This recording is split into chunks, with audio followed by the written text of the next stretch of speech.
Hello, hello, hello. Welcome back to Be a Voice with Wisconsin Voices. Brian's back. Hey, I like that. Nice greeting. Good morning, Well, we knew everybody. you we kind of didn't They miss always him, but miss me, no, we Debo. missed him because Brian and I have like such a hectic schedule the next couple of days. I thought I was we have a presentation. We're doing our Civics 101 class, our presentation on tomorrow at Youthful Pathway. Yep. From 6 to 8 if you want to join that. We have a pretty good crowd coming up. It's Civics 101. We're going to go over the branches of government. We're actually going over the ballot. We're going to give some blue books out because I think everybody should have a blue book.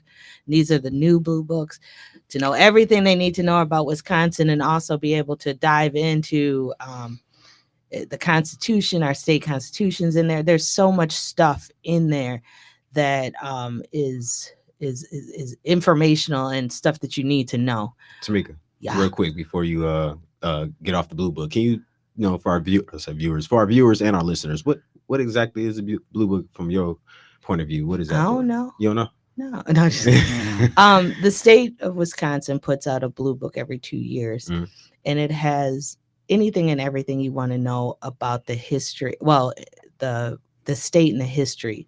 It has all your elected officials in there from the ones from the previous year. Obviously, the ones that are going to be reelected, they don't have them in there. But it has your state, like bird. It has your state. So whatever it is, it's in there that is officially part of the state of Wisconsin. It also even has a section of how government works. So it is a little, it's about 2.5 inches thick, but it's a little small, but it does, we really want to make sure that people get them.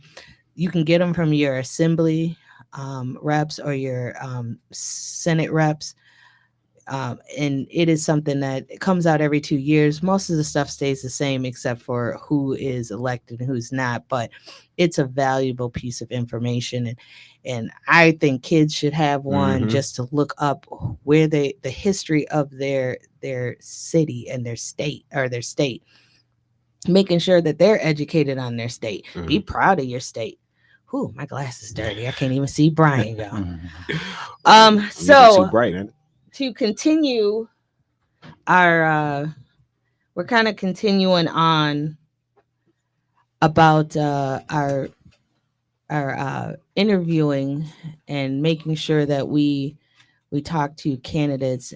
We have another candidate. Dun, dun, dun, dun. Candidate, introduce yourself. Hello, my name is Juan Miguel Martinez. I am I'm running for county supervisor of the 12th district, and I am the current incumbent. Current incumbent. Yes. How was it the first year?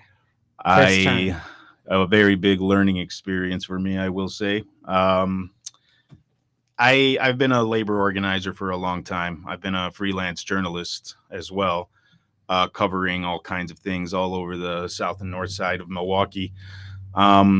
Getting on the board, I never thought I would be somewhere in politics, but here I am. I did learn a lot about how government works and how the county works and how I use it to help my community. So I'm ready for this second term, and I'm ready to write legislation that's really going to help my district.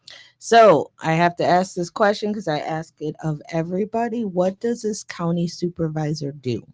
Okay, so we get handed down a budget from the state, and it is our job to disperse those funds amongst the 18 districts that Milwaukee has. It's our job to kind of rearrange the budget and sort of make it fit so all the services are getting what they need, and the district is getting what it needs as well to be able to thrive. So, let th- so I don't know. You represent the south side of Can you tell us kind of where that is or where you? Sure. Yeah. So my district lines are the street right after the 27th Street Bridge, St. Paul on the north side, Hmm. and it stretches all the way to 27th and Howard on the south side. Hmm. That's up to where the old Toys R Us used to be, where it cuts off, and it's about 5 to 15 blocks east and west of 27th Street. So you're long rather than wide, like north. Correct. You go more north south rather than east and west. Correct. Um, give us. So here's the thing, and people, and I'm thank you for showing up, because a lot of people think the WNOV family is only North Side, is only, African Americans, but there is the WNOV family, and the Wisconsin Voices family is huge, and it's big, and it goes across the state.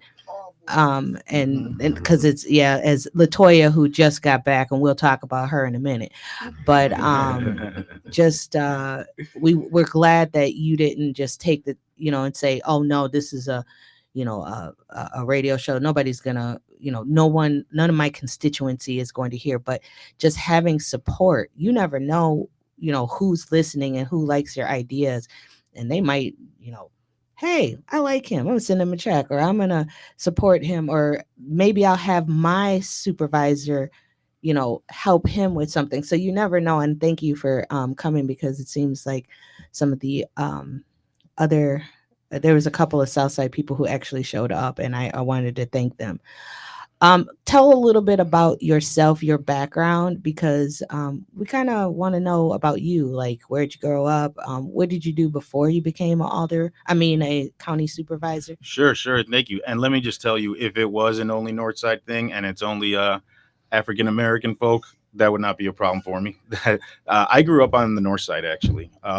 This is You're from the hood. Yeah, no, and it's and the South Side too. No, yeah, it's no, and it's very important for me because I aim to bust down how segregated this city is. I like that. I like that. And being amongst the Black community is something that's very important to me. Me myself, so I grew up. I went to 53rd Street School for elementary. Mm-hmm. Now, when I was born into the South Side, immigrant parents. I spoke Spanish only. I went to a kindergarten that taught Spanish-speaking kids how to learn English, and I had learned just a little bit. I had learned enough where I was put into a 53rd Street School, and I learned English amongst Black culture. I was one of maybe 5 kids that weren't Black in the entire school. The teachers were very Afrocentric. They taught a lot about civil rights. They taught a lot about heroes in the Black community. And that was something that I learned before learning my own Mexican history. I learned about Malcolm X and Shirley Chisholm and Thurgood Marshall and all of that. We had like really cool worksheets that we would always like read their story and then fill out like questions about it, right? And then I went to high school of the arts, and I went to middle school at Milwaukee School of Languages. So I was, pretty here in the North Side. I was here in the North Side. You had a diverse, like, kind of upbringing, for sure, in the sense that you weren't just clinging. Yeah, we went to church on the South Side though, because that's where all the family was and everything, and we did all of that. I grew up Catholic. I went to Mexico right after high school for about 4 years, and I really learned the language well again, because I spoke Spanish my whole life, but it's been kind of like, it was always kind of like what I call aunt and uncle Spanish, like or conversation. Yeah. It's the kind you talk to your family, your friends. Yeah. And I learned how to speak like how to be able to speak about like labor unions, how to be able to write properly, how to be able to speak on different kinds of subjects instead of just like pleasantries with my aunts and uncles. And I've worked every single kind of job that there is to work. I've been landscaper. I was an English teacher in Mexico. I've worked in a Clorox wipes factory. I've worked every single kind of like working class job there is to work. And last job I was working at a call center. Everybody was complaining about their wages. Everybody was complaining about all kinds of things wrong with the job, and something just clicked in me. And I was like, you know what? Let's go talk to the manager. All of us together. What do you think? I called everybody the next day. There were specific issues. One about them not letting us go home during COVID, even though Mhm. the entire rest of the building had gone home. We were the only team with people of color on it. Somebody had leaked this information to the boss, and the boss got us our computers to go home, and people got their Spanish dollar, the dollar per hour that you get. Mhm. And I knew absolutely nothing about unions at the time. I didn't know what collective action was, nothing like that. I got an invite to come and write for Vic Conquistador. And I wrote a piece about that, and somebody read it and invited me to become a labor organizer. And I was like, sure, I know absolutely nothing about it, but let's do it. And I got so involved in it. I love labor organizing so much. You know, I've learned labor history. I've learned like stories, and labor history is one of those movements, one of those American movements where Black and Latino people were thriving and really made it what it is. Mhm. Yeah, and then after that, Ryan Clancy called me and said, "Hey, you should run for office." I was like, "Absolutely not." I was like, "This is not this. That's not for me. That's not something I want to do. I can't But do that's that." what most of us say when we get ready. Yeah. Yeah. Yeah. Brother, Yeah. I'm a sister. Where were That's you? What most. What were you with? SEIU. Oh, nice. I worked on a couple campaigns with SEIU. Yeah. For those that are in radio land and not watching it on Facebook, the Wayward daughter has come back from her birthday vacation. We will be talking to Little Latoya about hiatus. that in a little bit. And I just want to say last thing, like Ryan, like when he said, think about it like you're running a campaign, like you're running a team. And I was like, oh, so as the elected official, I'm the organizer. The constituents are my workforce, Mm-hmm. and county is management, sort of.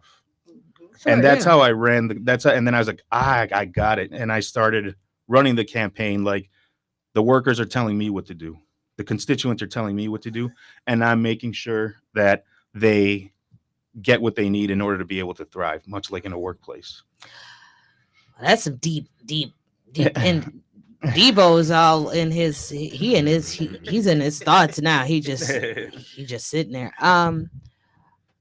I guess you answered my next question, sort of. But why did you run? But why did you run? I mean, you said somebody called you, but what was the one thing that said? And you just said no. Most of us do say no, and people have to ask at least 4 to 5 times for somebody to run.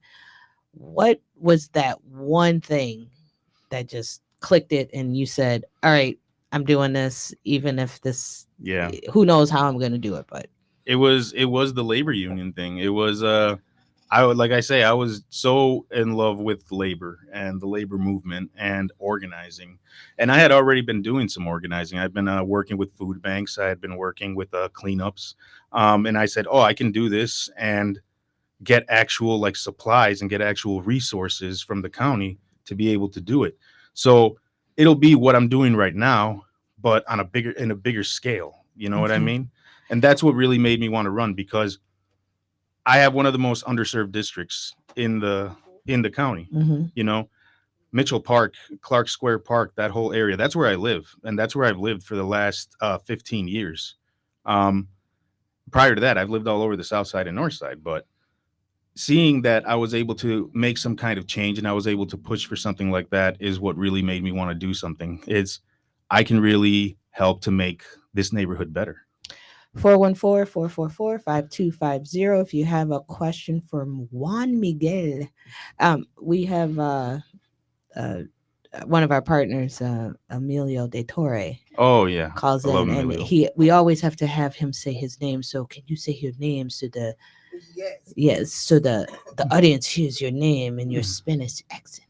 He's my name or Emilio? Yours. My name is Juan Miguel Martinez. Juan Miguel. Juan Miguel Martinez. Because so there is definitely we just love that accent, but there is what we've been asking this. What is your, since you are an incumbent, I like to ask, what is your most proud thing that you have done in your tenure as a county supervisor? I know you've only been in, this is your first term and you're asking for a reelection, but what is the one thing that you came in and you really got accomplished? Um, well, I passed my first piece of legislation by myself on the last day of my first term last week, What was that? and that was to work with the parks to fix Jackson Park Drive, which is in my district as well. They wanted to turn it into a trail completely, but that would lose access to the front driveways that a lot of the residents on that trail had. So I authored a piece of legislation that was going to let them keep their driveways, but also have converted into a trail. So, One of the yeah. things that I think is so important is authoring something or bringing something to the table, Hmm. or not just sitting there and saying yes or no or being obstructive, but actually bringing something to the table. So you have brought a piece of legislation that helped your district.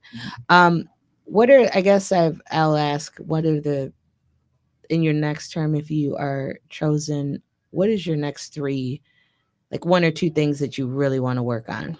Well, One as a district and then maybe one as a county whole type well, of. as a county whole, this was the other. I mean, there's a few things that I'm proud of that I've accomplished in these last 2 years, and the one I really want to push for is to be able to help Milwaukee Transit System get the security force that they need.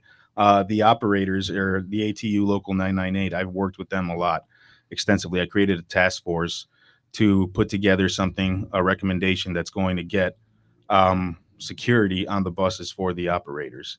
And that's what I plan to work on with the operators, with MCTS, with the county, to make sure that operators get the security that they need So they're safe just to ride the, for all they're passengers trying to and do is drive the operators. bus. And Yeah, there's some wild stories and like videos I've seen about like the way operators and passengers are treated every day on the bus, and like that as a county whole, that's what I'm trying to get done. But for my district, I want to really make sure that Mitchell Park starts becoming an environmental and cultural hub on the south side. Working with the Urban Ecology Center, working with the Friends of the Domes, and creating a friends group, so they are able to dictate what kinds of things happen in the park, and that we get the park clean. And it's not my intent to push homeless people out, to push out drug addicts or anything like that. It's my intention for them to get the help that they need, and that's investing with the Department of Health and Human Services. And I'm looking to serve absolutely everybody I possibly can, because last thing I want to say is the person that's running as a write-in against me has made statements saying that illegals are not constituents, that they don't count as constituents. And he's a Boy Scout troop leader, and he gives his Boy Scout troops Border Patrol patches. So in a district that has many families of undocumented people and undocumented people in it, we serve everybody. And I intend to serve everybody that I possibly can. well, thank you very much, Juan Miguel, Mm-hmm. for just kind of taking your time telling us about you and the work you do. We will be back with another guest.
Hey, happy birthday to Latoya. Whatever her what's your last name today?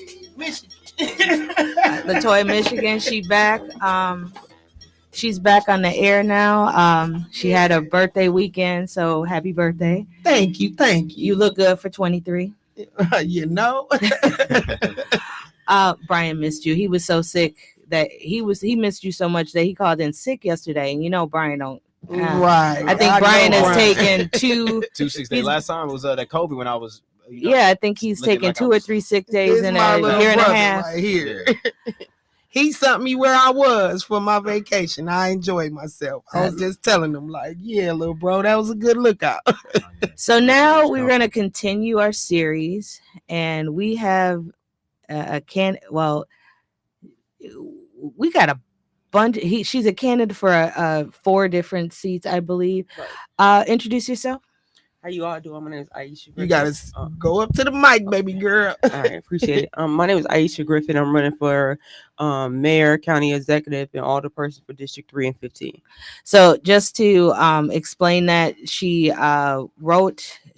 collected signatures to get on the ballot for county against county exec, and then she also got on the ballot on District 3. And then she applied to be a write-in candidate. So she registered to be a write-in candidate for the city of Milwaukee mayor, and then also a write-in candidate for District 15. Right. Did I say that correct? Most definitely. Okay. Definitely. All right. So you've been on the show before. I've talked to you a little bit, but I want maybe some people kind of give a little bit of who you are, but I want to go into why you ran for all these seats, and what do you think you can do for the city? Because I think that's important to hear your version. Okay. Well, I'm definitely a person that's from the community. I've been active in the community since I was 17. I wear a number of hats. I'm a human rights consultant. I'm a human rights attorney. I do paralegal work. I'm a caseworker, a number of different things of that nature. I also do a lot of volunteer work. Like I volunteer for abused women, homeless people. So I've been very, very active in the community. I'm running for office because of injustice. Like I always say, there's always something going on, and a lot of people's voices aren't heard. And I've been subjected to a number of different discriminatory actions and different things of that nature. Right now, Milwaukee is in a pivotal situation. They're almost on the brink of bankruptcy. We have toxic buildings almost everywhere. The homelessness rate, a number of different things, and the people that's already purportedly in office have done nothing to dig us out of this basically hellhole. So being in the legal field and different things of that nature, and dealing with different contracts, and learning different laws, and networking across the country with different people. I'm a member of the American Bar Association, so sometimes we meet across the country. I'm on a committee for monitoring trials and different things of that nature. So when we meet, we talk about different things to move the country forward. And I believe that right now the country is under attack. I went yesterday to file some paperwork as far as trying to get some liens against some of these so-called public officials, because I filed for a petition to remove Claire Woodall and Megan Wolf from the Milwaukee Election Commission and Wisconsin Election Commission about the races and different things of that nature. So when I went to go pull the bonds, nobody had a bond. And so that's pivotal, because your bond is your contract. When we take an oath, or when you take an oath, you're saying that I pledge to serve you.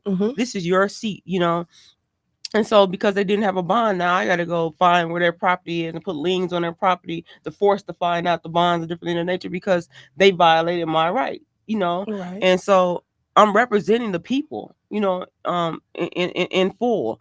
And I believe that if somebody doesn't get in there from the community like us, Milwaukee is going down. It's on a brink of insolvency. The city owes more money than it owns things. So the debt, I think, is at a 3.4% deficit. only have like $1.4 billion to pay bills, but owe 3.4%. And if we go into bankruptcy, then that means higher taxes. A lot of services are going to be cut that we're not already getting anyway. Okay. So we want to make sure that if you have any questions, comments, 414-444-5250. Call us, let us know. Go With ahead. you being open to or running for multiple positions, I know of course we know mayor is a significant impact, being able to assist. Where would you feel that you can make your biggest change in a elected position?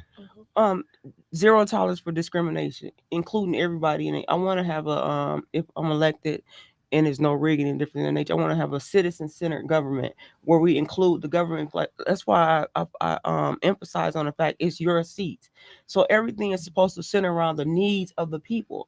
And if we took care of the needs of the people first, we wouldn't have such a deficit. There needs to be an audit done. The money is being stolen. When I went to the community brainstorming, when this man pointed out about the boarded up homes, what's going on, I have an online radio program called The Angry Black Woman, and I put the proof on there showing how they're getting federal dollars to have maintenance fees for these boarded up homes. They're pocketing the maintenance fee money.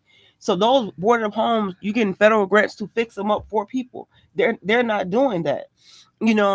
So which position would you feel like you would be the best in if you won any of these 4 elected positions that you ran? No matter what position I get, I'm going to do everything I stated with that position. But I think it's most effective as the county executive or the city attorney. The city mayor. Right. But even as an alderman, you have other aldermen that have to vote with you on these projects. But see, I'm not going to be. I'm thinking outside of the box. I'm not just going to be in an office. I'm going to be in the city. Like, people see me all the time. Like, one thing I'll point out, when my father passed away, I used to drive all the time. I stopped driving like since 2021. Sometimes I drive, sometimes I don't. But I like to walk around, talk to the people, catch the buses, different things of that nature. And I've learned so much, just engaging, that no matter what position I get, I'm going to serve the whole community, and I ran for these positions to think outside of the box, because there's always a problem with the Milwaukee Elections Commission. This lady literally throws my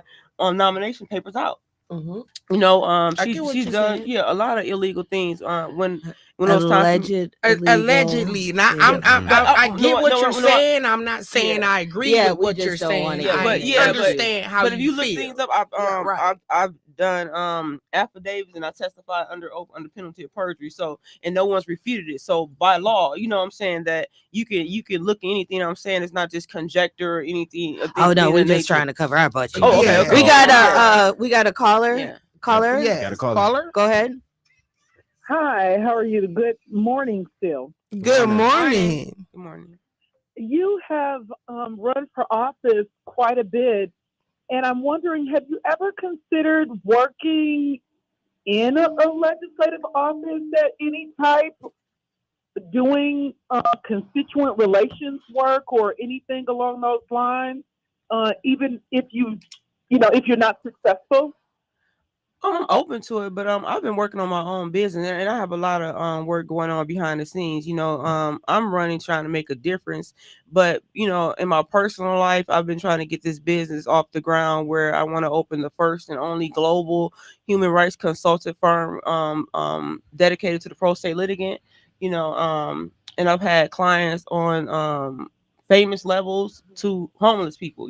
So I'm always doing work, but I'm open to that, working with people in that capacity, even if I don't quote unquote win, because there's so much going on behind the scenes. I've challenged the election results for the city mayor, because Cavalier and David King, they weren't supposed to be on the ballot. They didn't turn in the paperwork. You have to have 4 forms. They never turned those forms in. I was the only one to do that. And so when I filed my verified petition for a recount in compliance with the law, she literally ignored me. She can't do that. And so I filed for her to be removed from office under the statute, as a civil officer. I went to City Hall and they were perplexed. They didn't know what to do with it. So it's just sitting there, and they can't do that. So you have a certain amount of time. Mm-hmm. Well, that's one of the reasons that I asked is because you understand that it seems that you want to be elected. Mm-hmm. But the things that you speak about also can happen through work. Right. And working as staff. Excuse me, I'm sorry. And as someone who's been elected myself, I know that staff is a key person or persons to get things done. And often when you want to create change, there are multiple ways to do that. And so I just wanted to know your answer to that, because some people just want to be elected and some people want to make a difference. Right. And there are many ways and pathways. And, you know, you can get to Chicago a number of ways, by train, by bus. You can walk, you can take the bike, you can go by car, you can go by plane.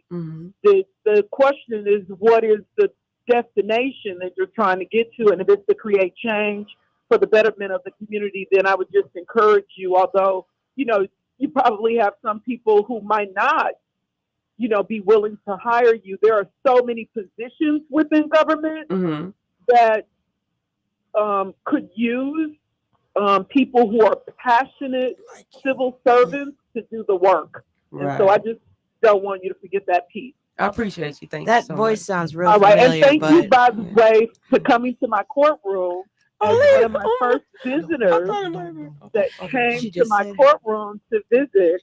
It was you, Ms. Griffin. And so thank you as a person. And I want to thank you. I'm so proud of you. I want you to know I really look up to you. And I never told you this, Lena, but or excuse me, Your Honor. When I was out here doing the Mama in Jail, Baby is the Bill, and my family told me you came over to their house, and I stood there for like 15, 20 minutes. And I know one thing about you. You are very active in the community. And, you know, at first I thought about running for the seat that you left behind.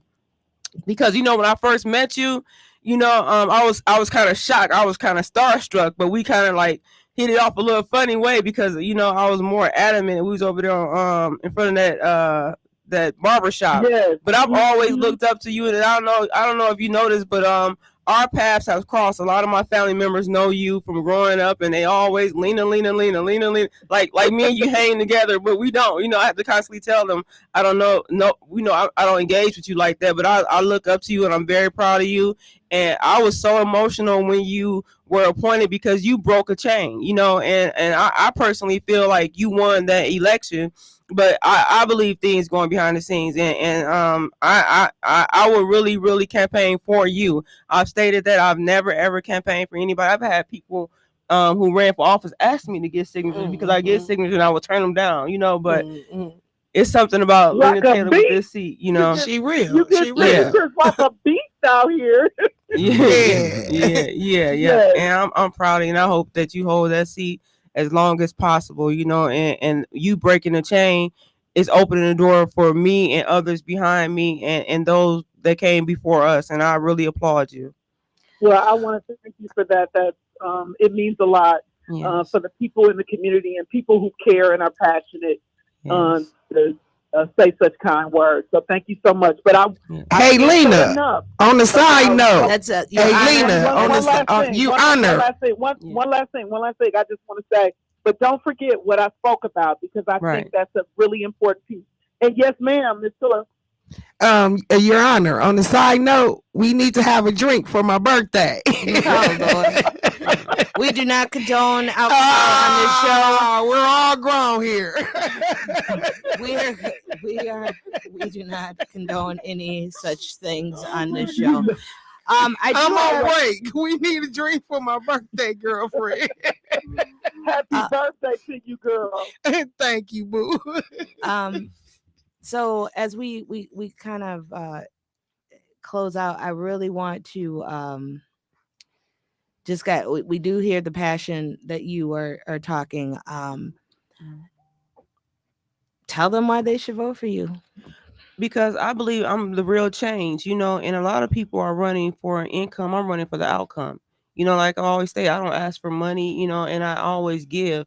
And it was something I pointed out, but you know, we only had 2 minutes of the community brainstorming. And I brought up the fact that when my father was alive, when I go over to my parents' house, I was always bringing something. I wanted to make a, you know, a more detailed statement as it relates, because running for office, if you know I'm elected, I want to give, you know, even part of my paycheck, you know, I want to even employ people from the community, like every week from 18 to 25, then 26 to 47, then older, to engage with everybody. I'm gonna be honest with you. When you say that, because you said that the last time, that's impossible in that office, because they're going to need to know that.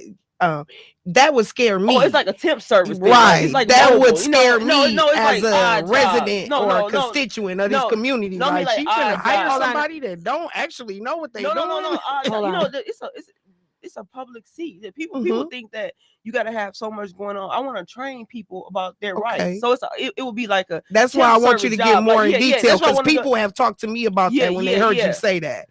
So, but it's for unifying the community. We got about 1 more minute, and we have one caller. Let's see what this caller is saying. Caller, go ahead. Hello. Yeah, good morning. Well, I'm glad I caught her before she left there, because I was out emptying rainwater out of rain barrels and stuff. But good morning, Mr. Meek. Good morning, Miss Aisha. How you doing? Candidate Tyrone Debbie speaking again. Wonderful holiday season to all, as far as Holy Week, Passion Week, Resurrection Sunday, and Good Friday and all. I would love to meet you. I haven't gotten any of your material. I know it takes money to. I want to read. It's good that you're here, but I want to shake hands with you and see you eye to eye, face to face. There, haven't done that. You're knocking on doors. You can call me directly. Well, let me finish, and I ain't got nothing in the mail yet. Okay.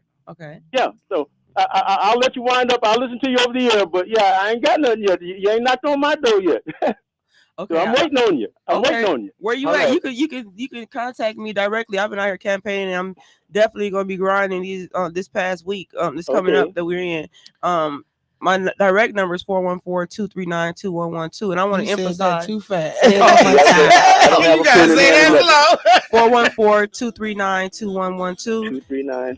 2112. No, 2112. 2112. 2112. There you go. Say it. All right. One last thing. There is a way that you could put the people in to help with the community. There is like volunteer stuff. So there is a way. You just can't put them in the official job, but there is a way that you can bring community in. Thank you, Miss Griffin. You have come in twice. We thank you for supporting Be a Voice with Wisconsin professionalism. All right, when we come back, we have one last candidate for the day. We'll be back. Be a Voice with Wisconsin Voices.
that Zoom, we had about 10 songs, and we did it as a collective in our organization, because it's not one man's organization, it's all of us.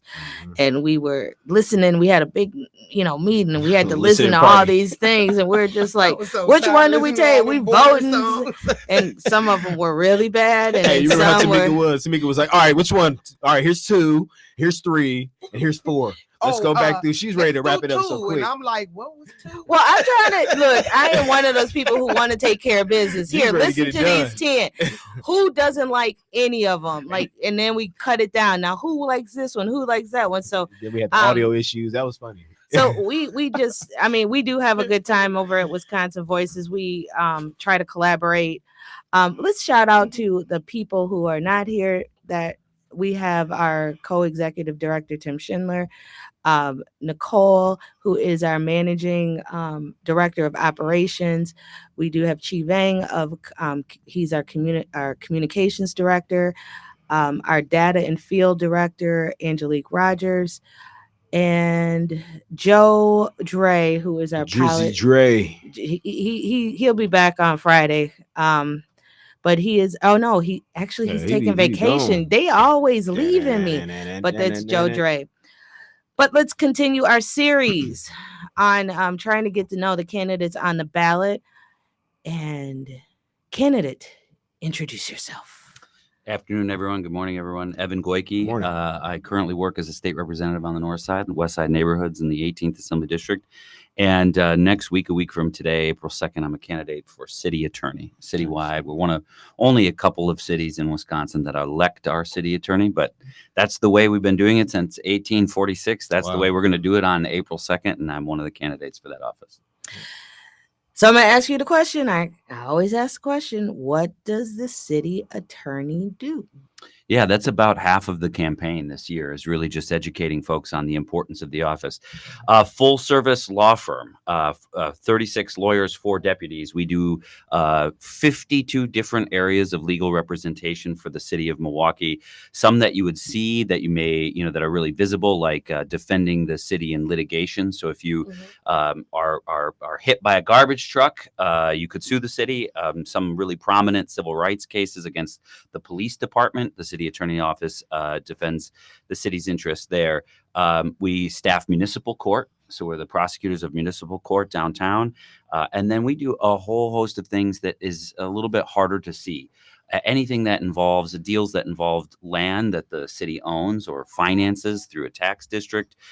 We're the prosecutors for code enforcement on houses. If the Department of Neighborhood Services comes out, we staff the Housing Authority and the Redevelopment Authority. So all these little, I describe it on the campaign trail as an octopus with tentacles that reach out into every different area of city operations. Some that you'll see, some that you won't, but just know really important office.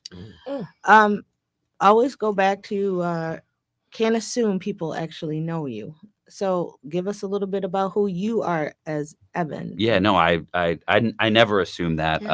But no, I've been in elected office for 11 years in the state assembly. So I live on the north side on 27th and State.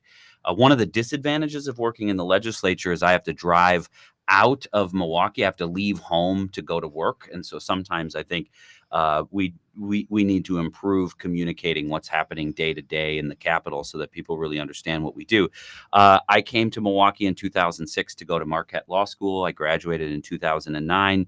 I taught there as an adjunct professor and worked as a public defender, a lawyer in the public defender's office in Milwaukee County before getting elected. And I've really just focused the last 7 or 8 years on just doing the state representative job, because if you want to do it really well, it can be a full-time job. And I've really tried to sink my teeth into that role, work with the city a lot on various policies. We can talk about the last 5 years. I've worked as the I'm going to say senior, oldest Democrat on the budget writing campaign. We call that our budget writing committee called the Joint Finance Committee. So that's a powerful committee. I mean, I just want to say that is everything. And after you go through budget, anytime you're like, I call this the off season of not budgeting, but that's where you have to go to get funding for any program you want that's not in the budget. So it goes through that. That is,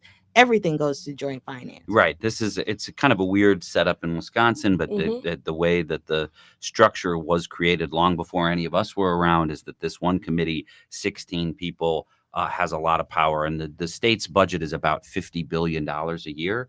We're talking roads, schools, healthcare, taxes, everything under the sun goes through that committee. And I know Voices is active in advocacy. A lot of other organizations in Milwaukee have come before the Joint Finance Committee to advocate for change. And it's an interesting committee to work on. Obviously, thought we could do a lot better in the last couple of years, and but have been proud to be an advocate on that committee.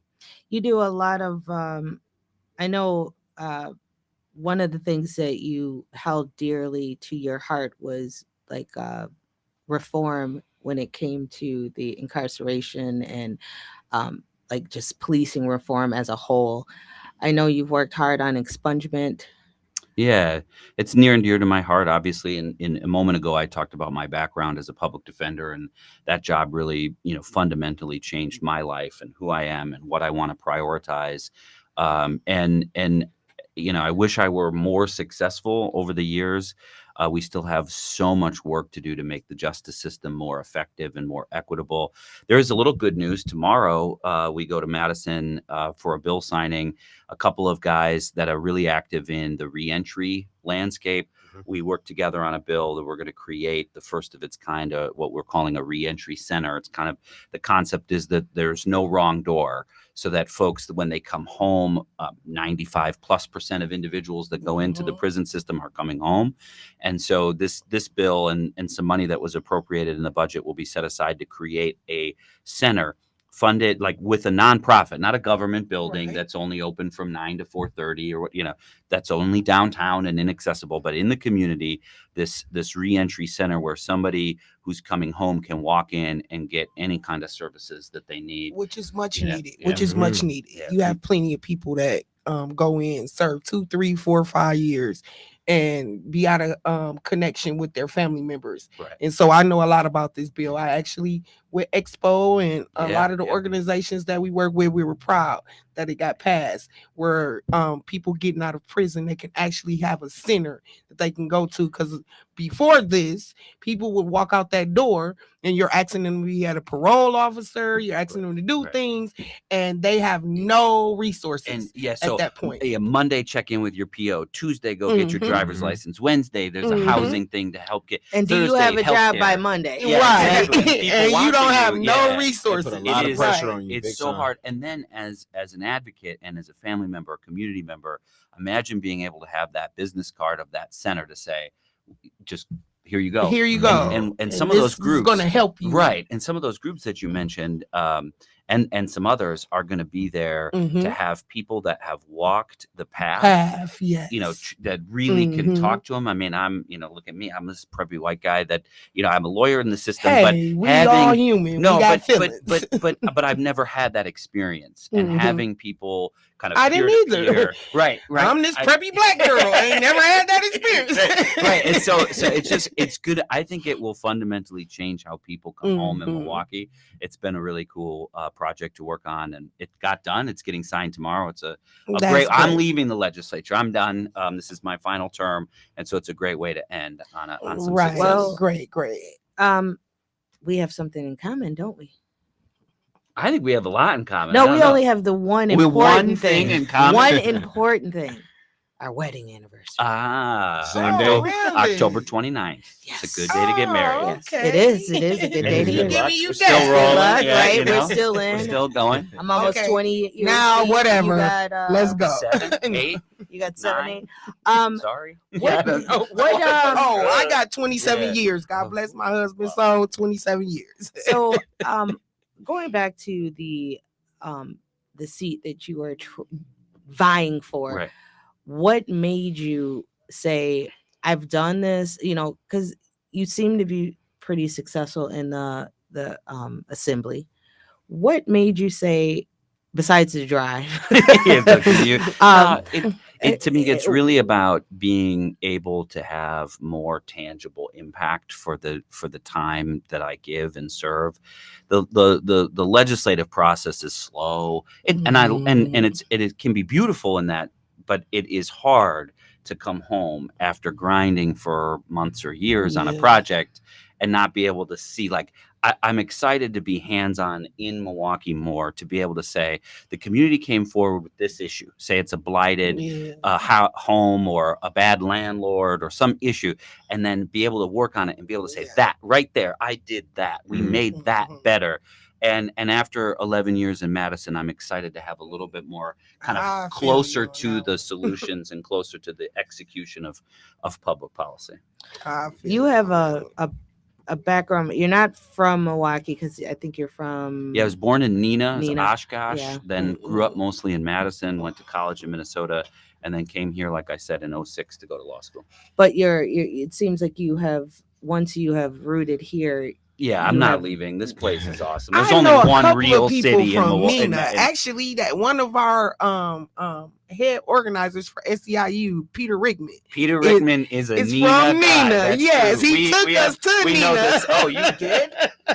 He took us to Neenah. I haven't been for a while. So Neenah produces some real good people. 2016. And Brian, on that note, we will let them we'll have our moment over here. No, I mean, look, I love this town. It's an amazing place. You know, my wife and I have owned our house over on State Street for, 13, 14 years. We have a son who's almost 3 years old. I tell people we're in litigation. My wife's a lawyer too, so we're litigating whether or not to have a second kid. Well, yeah, and he knows. I mean, man, does he get a vote?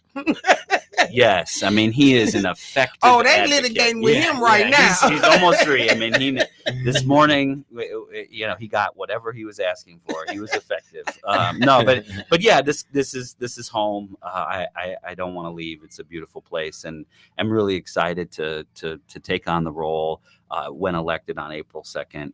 Like we've been talking about, it's an office that does a lot of good.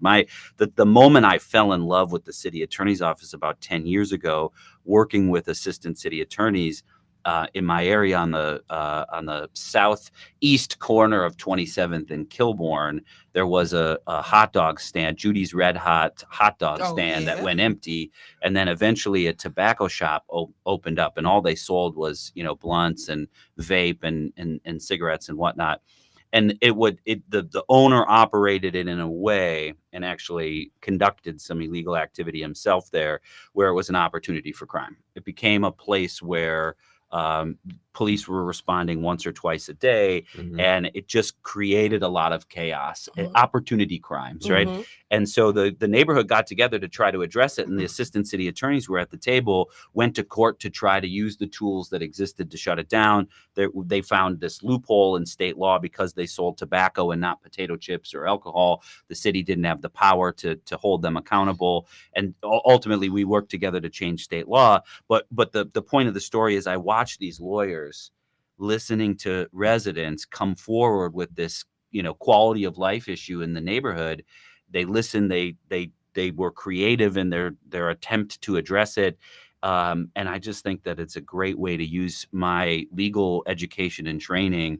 And we're going to really prioritize and try to. There was a time in which the city attorney's office had lawyers that were really out in the community often. That were really visible, that residents knew, they were kind of, whether it was with, alongside district attorneys or the police department or neighborhood associations. So we're going to get back to that. We got some fires to put out downtown. We have to staff up, and there's been a lot of turnover. So we'll get the office functioning like it needs to. And then my priority is to really get these, get us back out into the community and address these quality of life issues. We have just a few more minutes. 414-444-5250 if anyone wants to comment, ask a question of Evan. I got one quick question just to kind of get it out the way. Just looking at you and just seeing the committees that you sit on, Veterans and Military Affairs, Committee on Corrections, Joint Service Committee on Tax Exemptions, and the last one was the criminal. Committee on Criminal Penalties. Which one have you felt like you learned the most from when it comes to? I know it's probably different levels and different experiences, but which one, quickly if you can? Yeah, I mean, obviously joint finance, because it takes on everything when you do the budget, and you have to know a little bit about every policy. But I have really found it most meaningful to work on the corrections committee. Mm-hmm. We've been trying for years to address the problems at Lincoln Hills up north, and reform that system. We made some progress. We didn't pass a bill, but we made some progress on some new laws that would help people get out of prison earlier and help them transition off of papers earlier, because that's a huge source of reincarceration through what we call revocation. And so while I wish I could be listing all of these things that were passed and signed into law, I know that my time on that committee advanced that work. And when they get done in the years ahead, it will be because in part we planted seeds over the last 10 years on that committee. Thank you. Well, the election is April 2nd. 1 week. And if you want to, you can vote for March 24th. Yeah, appreciate your support. I ask for your vote. Evan Goyke, candidate for city attorney. Goyke. Remember that. He's not the only Goyke. Yeah, no. So I thank you. We will be talking with some national organizations on Friday and a judicial candidate. So we will be back. This is Be a Voice with Wisconsin Voices. See you on Friday.